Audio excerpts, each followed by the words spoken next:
Have you ever noticed how the mind has a habit of turning against itself? You can be sitting in a perfectly peaceful room, everything outside still, your life not falling apart for once, and yet suddenly it happens.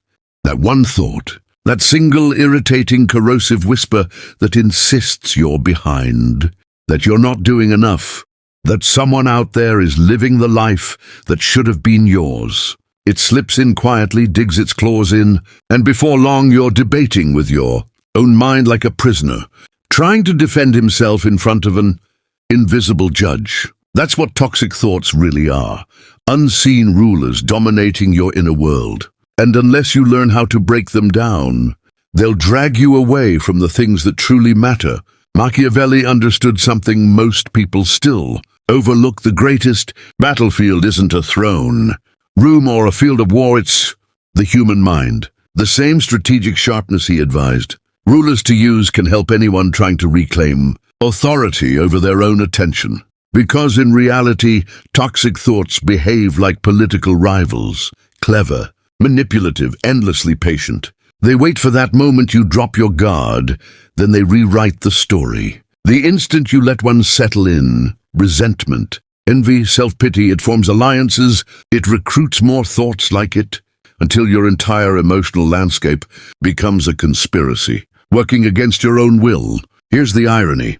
These thoughts have no real power by themselves. Their strength comes entirely from your attention, what Machiavelli would call the consent of the governed. The more you fight with them, the more you energize them. The more you replay the same mental scenario, the more territory they seize. So if you want to eliminate toxic thoughts, you don't fight them directly, you outmaneuver them. You redirect the power they depend on. Think of your mind as a court full of advisors, each trying to sway the ruler, your conscious self. The toxic advisors shout the loudest, but loud doesn't mean right. Machiavelli would say a wise leader listens, but chooses in silence. That's the first step. Stop granting every thought the privilege of an audience. When a toxic idea shows up, you're not good enough, you'll never succeed. Others are ahead of you. You don't have to argue.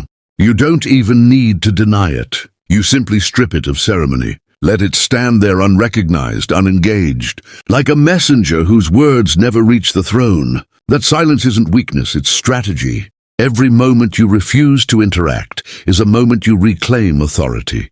But silence alone isn't sufficient. The mind hates emptiness. You can't simply delete a thought. You must replace it with a directive. If you want to remain focused, you must appoint a stronger advisor. That's where self-direction comes in.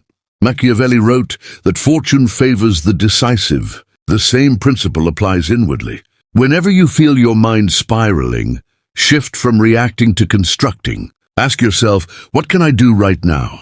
That question turns you from a spectator of your suffering into its architect. Because the truth is, most toxic thoughts can't survive contact with action.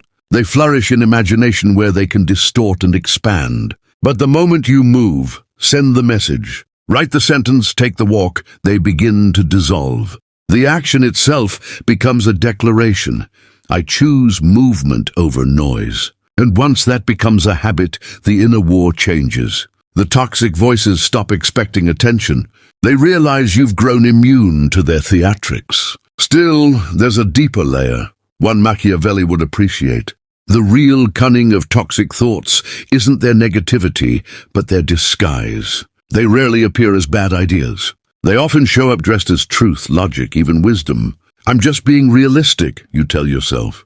I'm just preparing for the worst. But realism without courage is simply fear wearing sophistication. There's a thin line between recognizing danger and being hypnotized by it. Machiavelli would advise a ruler to be aware of enemies, but never governed by the fear of them. Apply that same principle inside yourself. Recognize the thought, analyze its motive, and decide whether it serves you or sabotages you. This is the discipline few ever master, the ability to think without automatically believing. Most people are captives of their own minds because they assume every thought must be meaningful or true. But not every messenger deserves an audience, and not every thought is a prophecy.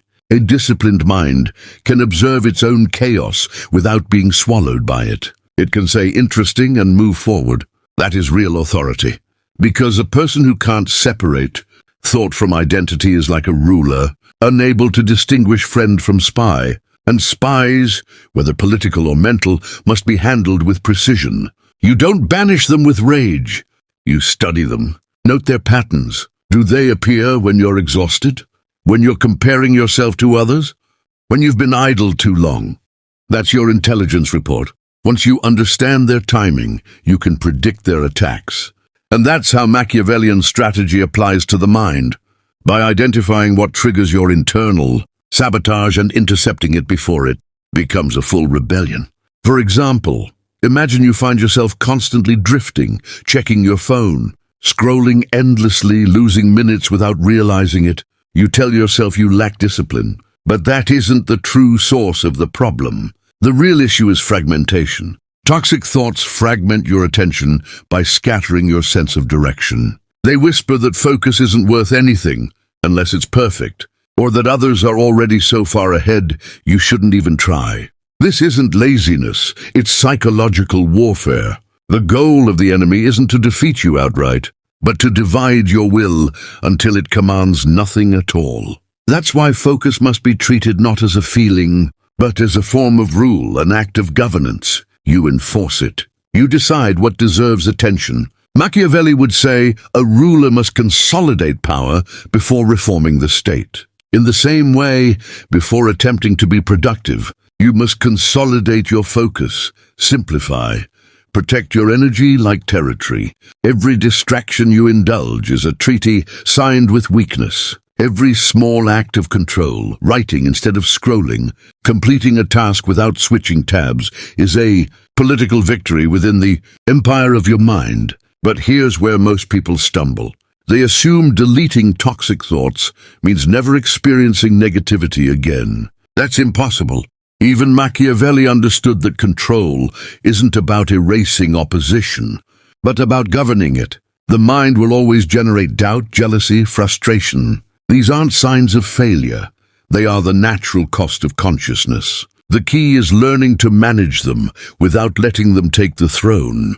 A great leader doesn't silence all criticism. He filters it, keeps what's useful, discards what's harmful. You can do the same inside yourself. Allow negative thoughts to speak only to the extent that they reveal what needs attention, then dismiss them. Because when you stop reacting emotionally to every toxic impulse, something interesting occurs. The thought loses its weapon. It turns into information. You start noticing patterns, when it appears, how it appears, why it appears. And suddenly, what once felt like chaos becomes intelligence.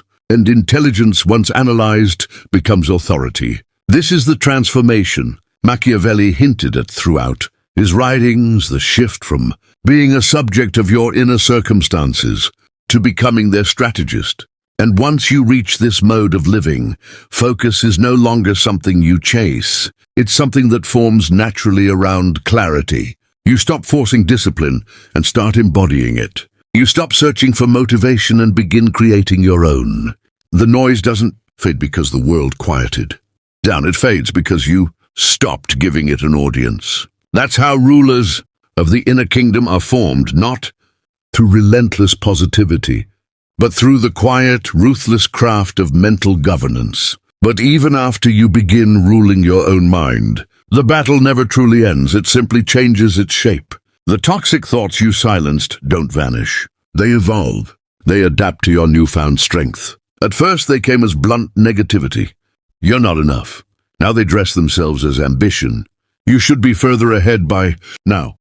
That is the sophistication of the mind's resistance. It always appears in the form you least expect. Machiavelli would warn any ruler that after rebels are defeated, corruption often arises within the court itself. The same thing happens internally.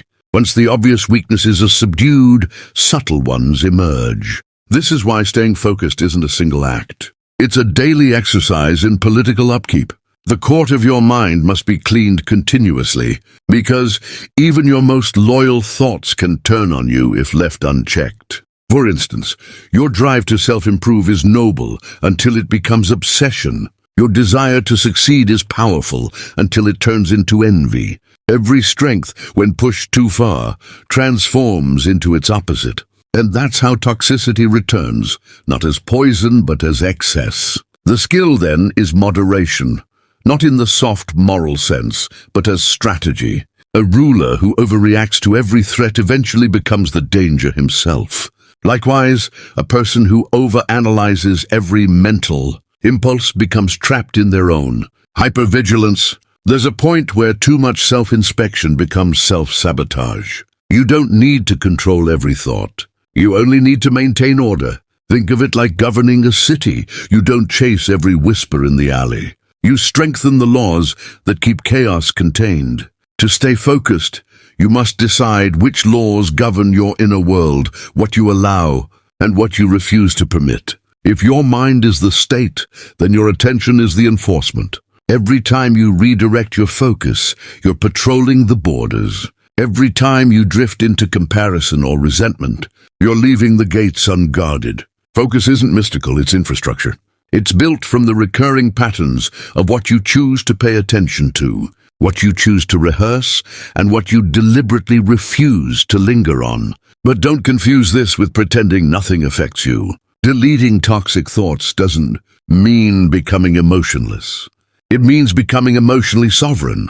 You can feel pain, disappointment, even betrayal without collapsing into helplessness. That's the true meaning of Machiavellian resilience, not emotional deadness, but composed power, the capacity to move through a storm without becoming the storm. When your focus is solid, emotion becomes fuel rather than fire.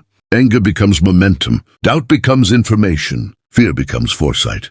This takes training, and the first battleground is attention. Machiavelli said, "A wise ruler must constantly study both fortune and misfortune to learn from them. You must do the same with your thoughts. Observe them not as truths but as movements.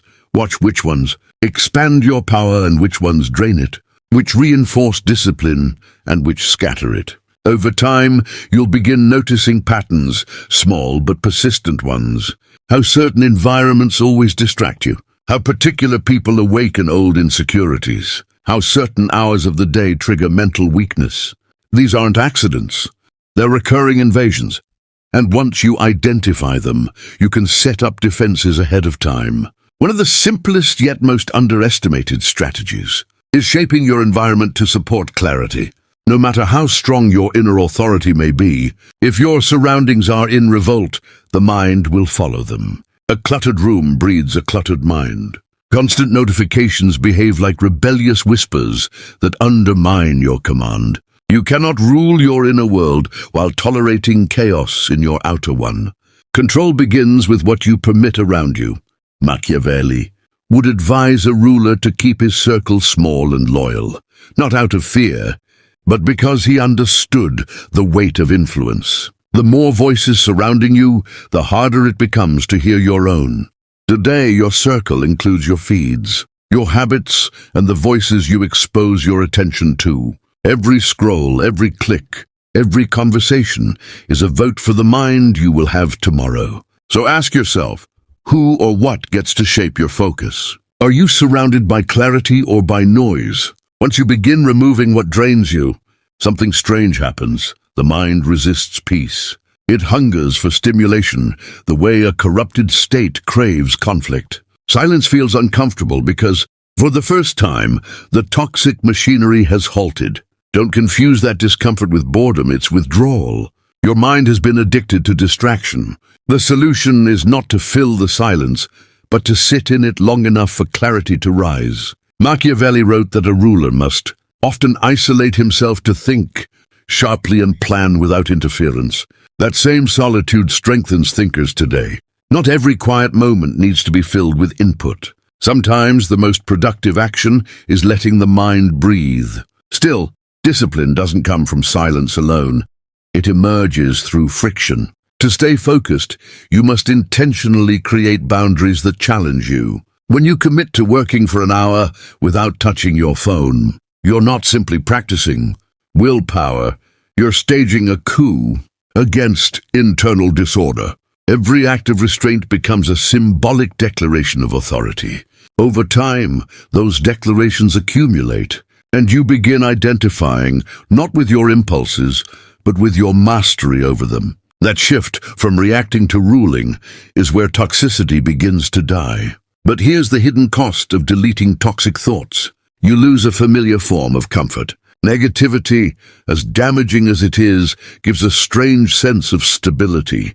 It offers excuses. It tells you who to blame. It shields you from the frightening responsibility of directing your own life. Remove it, and you're left staring at a blank inner canvas, and that emptiness can feel unbearable. Many people relapse into toxic thinking not because they enjoy pain, but because suffering provides their chaos with meaning. This is why staying focused is harder than it appears. It demands that you build meaning consciously, without relying on emotional shortcuts. And meaning cannot merely be adopted, it must be constructed. You build it through action, through small daily victories that prove to your mind that control is real, not theoretical. This is why Machiavelli valued results over intentions. He understood that the mind trusts evidence, not promises. Every time you keep a commitment, no matter how small, you're rewriting your mental constitution. You're training your mind to obey your direction rather than its old fears. Of course, there will be moments when toxic thoughts return stronger than before, when focus breaks and you feel like you've backtracked. But here's the truth. Setbacks are part of the strategy. Every rebellion tests the strength of a ruler's rule. The very fact that these thoughts try to overthrow you means you've built something worth challenging. Don't interpret relapse as defeat. See it as proof that the mind recognizes your authority and is resisting its loss. The goal isn't to silence the noise forever, but to weaken its authority until it fades into background static, present, but powerless. The higher you rise in self-control, the more subtle your internal enemies become. You'll start noticing toxic thoughts shifting from direct accusations to gentle questions. Instead of shouting, they whisper, "Are you sure this is worth it?" Or maybe you should slow down. It isn't evil, it's comfort trying to reclaim the throne. And that's when you must remember Machiavelli's final lesson. A ruler may appear merciful, but must act decisively. You can acknowledge the thought without letting it sway you. You nod, you remain calm, and you follow through with your plan anyway. Focus, at its core, is rebellion against distraction. It's not a natural instinct, it's a constructed one. The mind wasn't built to serve a single aim for long. It drifts, it chases novelty, it seeks stimulation. But just as a nation can be united by vision, so can the mind. That vision doesn't arise from wishing, it arises from ruling, from choosing what deserves your energy and cutting loose everything that doesn't. No matter how familiar or emotionally comforting the distraction feels. In the end, what destroys most people isn't the hostility of the world, but their own ungoverned thoughts. The true Machiavellian act is not conquering others, it's mastering the empire within. Because once you do that, every external challenge becomes negotiable. You stop chasing motivation. You stop fearing failure. You stop being thrown off course by passing feelings. You realize the mind is a servant, not a dictator, and once you govern it with clarity and consistency, it finally begins to obey. And when it does obey, when the internal noise finally settles, you notice something you were never able to see before. How much energy you were wasting fighting yourself. The endless debates, the overthinking, the doubt, they consumed more strength than any external obstacle ever did. It's like discovering half your army had been fighting against you this whole time. Once those forces stand down, everything becomes lighter. Your decisions sharpen. You move without dragging hesitation behind you. That's what mental freedom actually feels like. Not the absence of thought, but the alignment of thought and intention. But remaining in that state is the real challenge. It's easy to feel focused for a day or two. The test is maintaining that clarity when life erupts again. Machiavelli said a state must be held together by both fear and love, not emotionally, but in balance. Fear is awareness of consequences. Love is devotion to purpose. You need both. Too much fear and you paralyze yourself. Too much love and you lose caution. The mind works the same way. You must rule it with equilibrium, firm but fair, aware but unafraid. Toxic thoughts often return, not because they're strong, but because you forget your authority. You start identifying with them again, telling yourself, "This is just who I am." But that's not you, that's residue.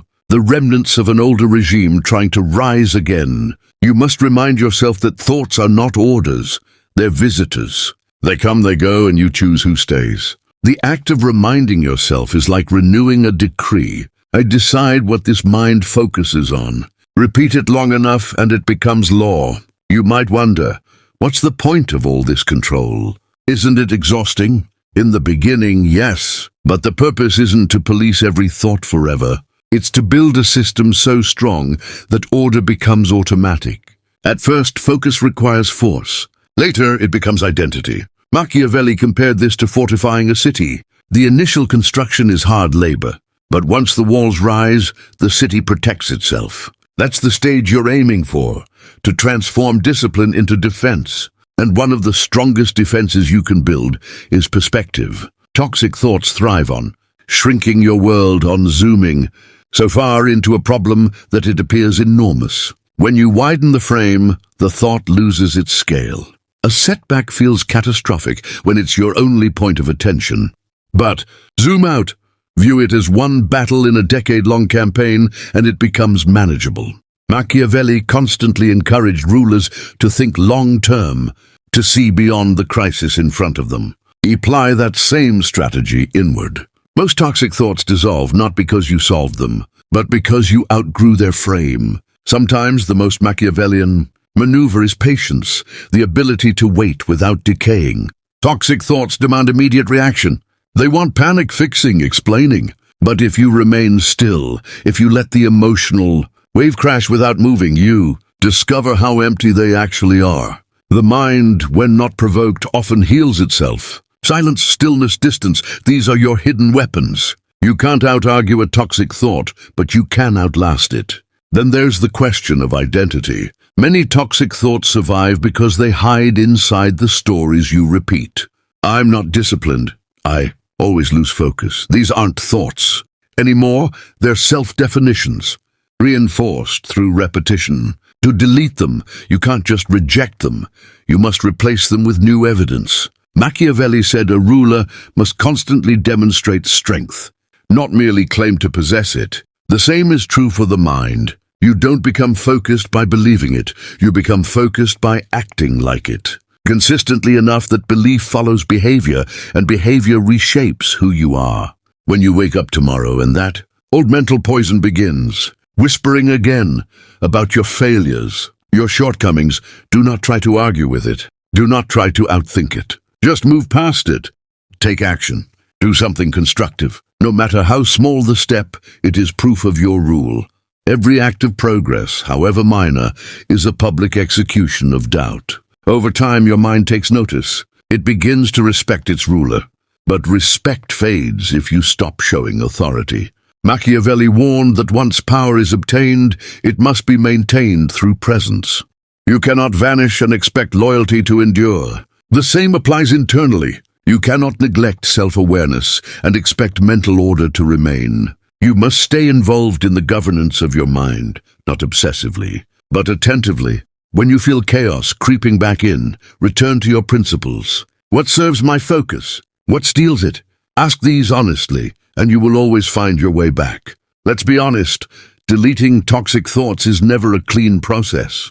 It is messy, uncomfortable, and full of relapses. Sometimes you think you have conquered a thought, only to see it resurface stronger. That is not regression, it is exposure. The deeper layers revealing themselves as your awareness sharpens. Machiavelli said, "Fortune is like a river. It floods when neglected, but can be controlled when prepared for." Emotions work the same way. Ignore them, and they overwhelm you. Study them, and you can redirect their force. And here's something rarely discussed. Focus itself can become toxic when it turns rigid, obsessive and punishing. When your pursuit of control breeds anxiety instead of clarity. when you begin fearing imperfection and seeing every slip as failure. That is not mastery. That is tyranny. A wise ruler governs firmly, but allows flexibility. You must learn when to let go, when to rest, and when to allow chaos to exist without feeling defeated. True focus is not tension, it is flow. You guide the mind like a steady current, not a clenched fist. Once you reach that level, something remarkable happens. Toxic thoughts still appear, but you greet them with amusement rather than fear. They become familiar visitors, predictable and powerless. You recognize them immediately. The one about failure again. Late as usual. You acknowledge them, but they no longer anchor you.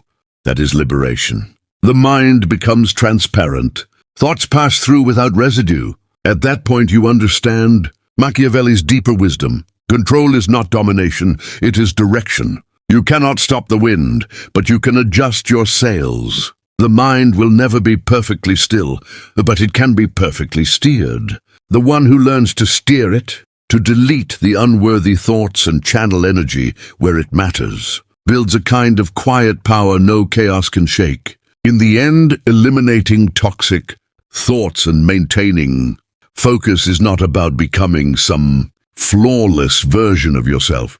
It is about becoming sovereign again, about reclaiming what was always yours. The ability to decide how you think, how you feel, and how you act. This is not enlightenment, it is leadership. The same kind of leadership Machiavelli wrote about. Only now, the kingdom is your own mind.